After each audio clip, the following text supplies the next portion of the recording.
Lalu yang berikutnya setelah nama dan sifat Allah Subhanahu wa taala adalah wa ma'rifatu tariqil lati tuwassilu ilaih wa ma'rifatu afatiha. Setelah itu, setelah kita mengenal Allah dan Rasul, mengenal Allah dan nama-namanya dan sifat-sifatnya, kita harus tahu jalan menuju hal tersebut dan apa penghalang-penghalangnya. Jadi kita harus mengerti jalannya. Kalau bahasa hadirin sekalian, kita harus tahu do's and don'ts-nya gitu loh. Kita harus tahu cara bermain dalam kehidupan. Kita harus ngerti.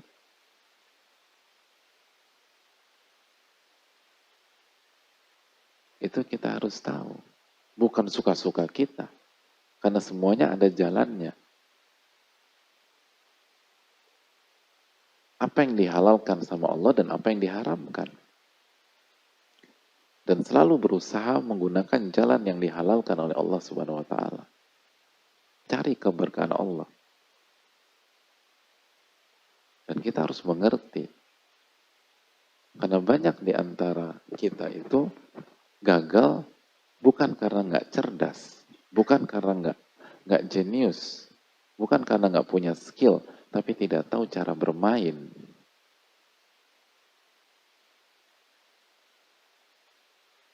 Makanya kan contoh misalnya Nabi kita SAW mengatakan apa? Ahabbul a'mali ilallah adwamuha wa in qal. Amalan yang paling dicintai oleh Allah Subhanahu wa taala yang paling continue walaupun sedikit. Yang paling continue walaupun sedikit. Itu salah satu jalan menuju keberhasilan, kontinuitas atau konsistensi. Konsistensi dengan yang sedikit itu lebih baik daripada banyak tapi berhenti di tengah jalan. Makanya kan kaidah kehidupan apa? Qalilun yabqa fayanfa' khairun min katsirin yulqa fayurfa'. Sedikit tapi menancap, langgeng, lalu bermanfaat, itu lebih baik daripada banyak tapi menguap dan hilang begitu aja. Itu salah satu. Jadi Anda nggak harus menjadi yang paling banyak, enggak. Bisa jadi sedikit, tapi konsisten, konsisten, konsisten, konsisten, konsisten, konsisten. Sedikit aja. Terus, terus, terus, terus, terus. Itu jalan menuju keberhasilan. Konsistensi. Walaupun sedikit. Buat perubahan dalam diri kita. Sedikit aja, sedikit. Jangan, nggak usah banyak-banyak. Tapi terus ada progres. Progres. Justru, ini sebagai contoh aja ya. Justru yang banyak-banyak itu bahaya. Makanya dijelaskan sebagai para ulama, perubahan terbaik itu kurvanya apa hadirin? Landai. Kurva perubahan itu harus begini gitu. Gitu. Bukan begini gitu. Tapi mayoritas kita berpikir lebih cepat, lebih baik secara mutlak. Gitu.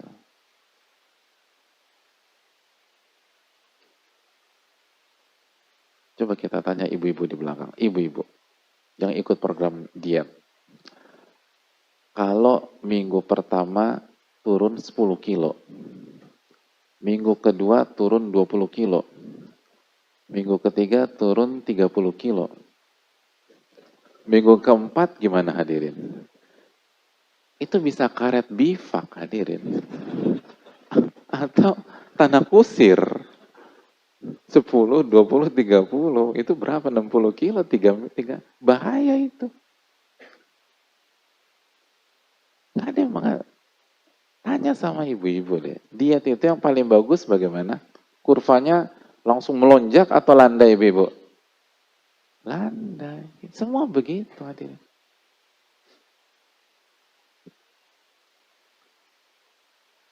Hadirin sekalian nge-gym gitu, latihan beban gitu lah. latihannya setiap hari, lalu setiap hari 10 jam, kira-kira jadi nggak tuh otot hadirin? Enggak, nggak bisa. Harus pelan-pelan, pelan-pelan, pelan-pelan.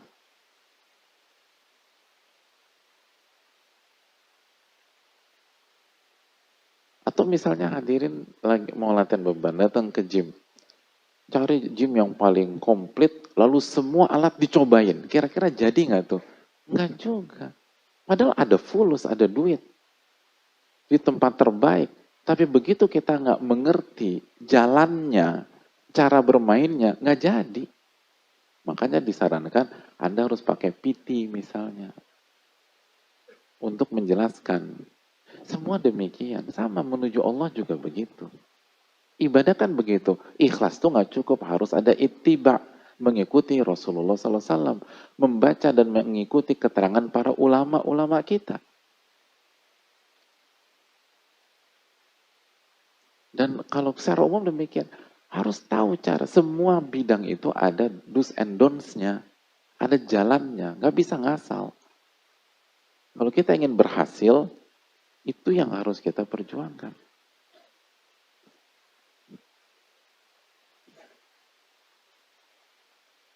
Dan hadirin yang Allah muliakan, dan diantaranya juga yang sebagai contoh saja, karena intinya adalah jalan. Hadirin yang Allah muliakan, salah satu jalan keberhasilan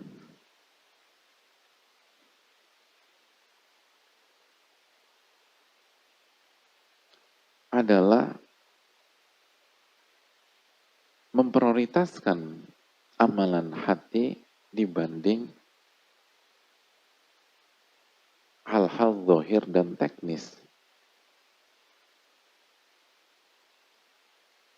Makanya kalau kita baca keterangan Ibnul Qayyim secara detail bahwa untuk mendapatkan kekuatan mimpi,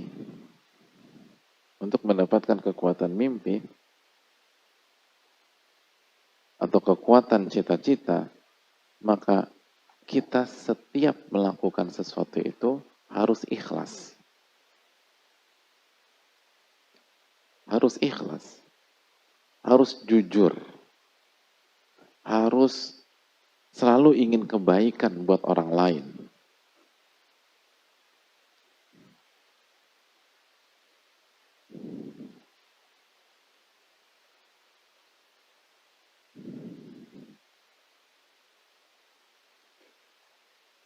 Makanya di dunia para ulama, hadirin sekalian,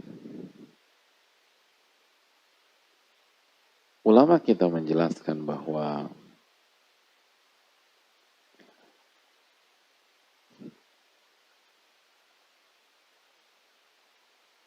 kunci keberhasilan para ulama kita itu terletak pada batin mereka. Wa man sabaqa man sabaq wala wasala man wasal minas salafi salihin illa bil ikhlasi lillahi rabbil alamin.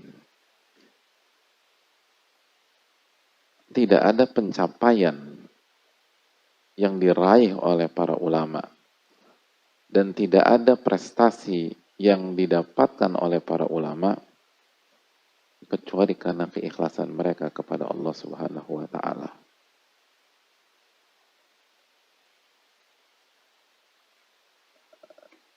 Kecuali karena keikhlasan mereka kepada Allah Subhanahu wa taala. Maka sebagaimana kita harus ittiba, kita harus fokus pada keikhlasan hati kita. Itu cara bermain. Itu cara bermain. Orang seringkali kita hanya berpikir teknis, harus berpikir teknis. Kita lupa menjaga hati kita. Kita lupa menjaga keikhlasan kita. Maka Allah nggak berkahi kita. Padahal kunci keberhasilan ulama-ulama kita itu terletak pada keikhlasan mereka.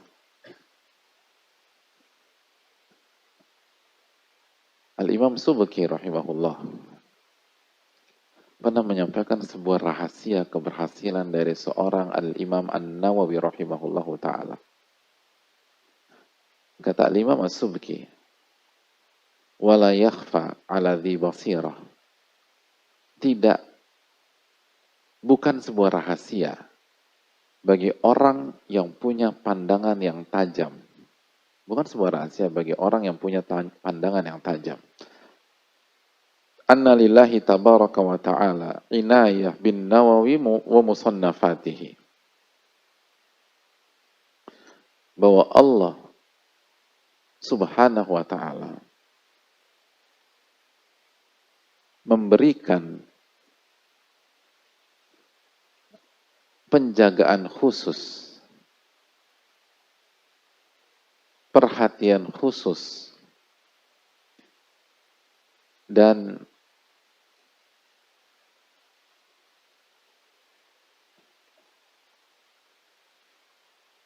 pemeliharaan khusus kepada Imam Nawawi dan karya-karya beliau.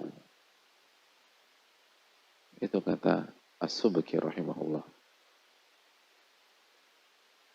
Jadi semua orang yang punya pandangan yang tajam itu tahu bahwa prestasi Imam Nawawi itu karena disupport secara khusus oleh Allah. Itu karena diberikan pemeliharaan oleh Allah. Bukan karena faktor teknis itu maksudnya. Terlepas beliau sangat jenius, sangat luar biasa, sangat totalitas. Bayangkan, majelis beliau itu 12 majelis setiap hari hadirin. Setiap hari 12 majelis. Kita sehari sekali majelis saja udah bismillahirrahmanirrahim. Gitu loh. Ngantuk kita, udah nguap begitu ya Allah. Itu 12 majelis. Tapi intinya tuh bukan itu. Intinya adalah itu karya-karya beliau bisa eksis itu karena dijaga oleh Allah.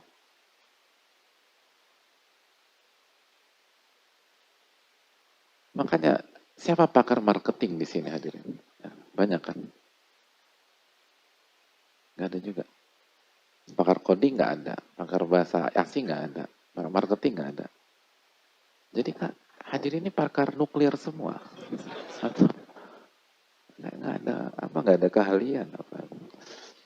Coba pelajarilah karya-karya Imam Nawawi yang begitu fantastik, begitu luar biasa. Bagaimana Riyadhus Shalihin itu diterima di tengah-tengah umat. Bagaimana Al-Adhkar itu diterima di tengah-tengah umat. Bagaimana At-Tibyan itu diterima di tengah-tengah umat. Khususnya untuk ahli Quran dan penghafal Quran dan orang-orang yang belajar Al-Quran. Lalu Arba'in Nawawiyah diterima oleh umat. Khususnya adalah anak tangga pertama mempelajari hadis Nabi SAW. Lalu Rodotul Talibin diterima di tengah-tengah umat dalam masalah fikih. Minhajut Talibin diterima di tengah-tengah umat dalam masalah fikih. Lalu Al-Majmu' Syarah Muhadzab itu diterima di tengah-tengah umat. Lalu pelajarilah. Saya ingin tanya, bandingkan dengan teori marketing pada hari ini gitu loh. Siapa tim marketingnya Imam Nawawi? Kok bisa sebombastis itu bukunya? Hah? Antum kan ngerti dunia marketing. Nah, ini jago marketing sih. Gimana cara memecahkan itu? Kok bisa Riyadhus Shalihin itu teori marketing apa untuk Riyadhus Shalihin? Nah, kok bisa sampai sekarang? Di mana-mana orang kaji Riyadhus Shalihin. Orang yang belajar fikih pasti tahu bagaimana kedudukan Rodotul Talibin, Minhajut Talibin, Al-Majmu'. Itu siapa? Di marketingnya Imam Nawawi hadirin sekalian. Bisa sampai begitu. Makanya itu yang dikatakan As-Subki rahimahullah. Orang yang punya pandangan tajam ngerti ini bukan masalah teknis. Ini bukan masalah teknis. Ini Allah yang jaga itu karya. Allah yang gerakan hati manusia untuk mencintai karya-karya beliau. Allah yang membuat hati seseorang tuh jatuh hati.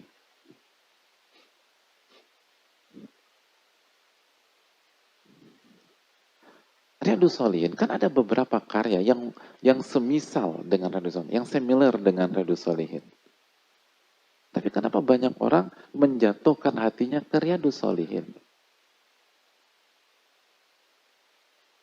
Itu susah dijelaskan tuh, pokoknya hati itu Riyadhus Shalihin gitu kan. Masya Allah segala macam.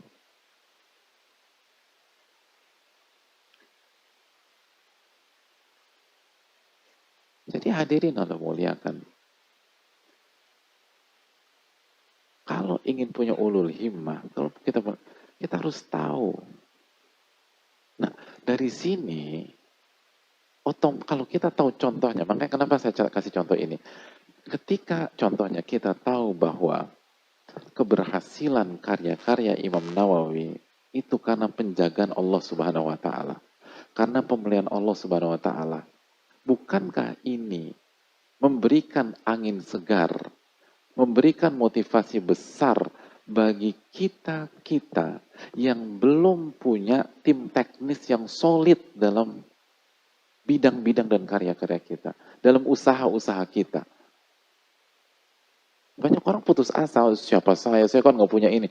Lihat Imam Nawawi, Anda tuh harus ngerti cara bermain. Ini seringkali bukan masalah teknis. Ini tentang kejujuran Anda. Ini tentang keikhlasan Anda. Ini tentang sejauh mana Anda berani berkorban. Lihat Imam Nawawi. Rahimahullah. Betul beliau jenius. Betul beliau cerdas.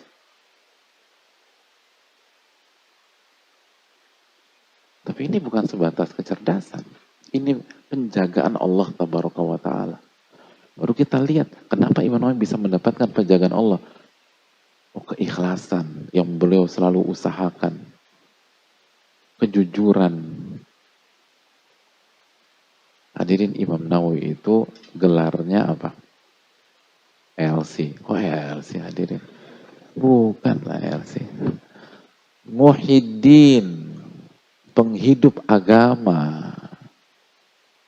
Luar biasa gelarnya. Bukan LC, bukan MA, bukan PhD. Muhyiddin. Tapi pertanyaannya, apa respon beliau ketika mendengar ada pihak-pihak yang memberikan gelar Muhyiddin kepada beliau? Ya. Kata beliau, ma aj'al fi hillin man laqabani Muhyiddin. Saya tidak halalkan dan saya akan tuntut sampai hari kiamat orang yang memberikan gelar kepada saya Muhyiddin. Allahu Akbar. Gak seneng dipuji. Takut hadirin. Takut gak ikhlas. Itu cara bermain. Keikhlasan kepada Allah. Tauhid kepada Allah Subhanahu wa Ta'ala. Kita sibuk masalah teknis, lupa keikhlasan. Teknis itu bagus hadirin. Silakan kuasai teknis perfectnya. Tapi jangan lupakan tentang keikhlasan. Nama-nama besar dulu itu tuh kekuatannya tuh kekuatan keikhlasan. Itu Thoriq al-Musilah. Itu jalan keberhasilan.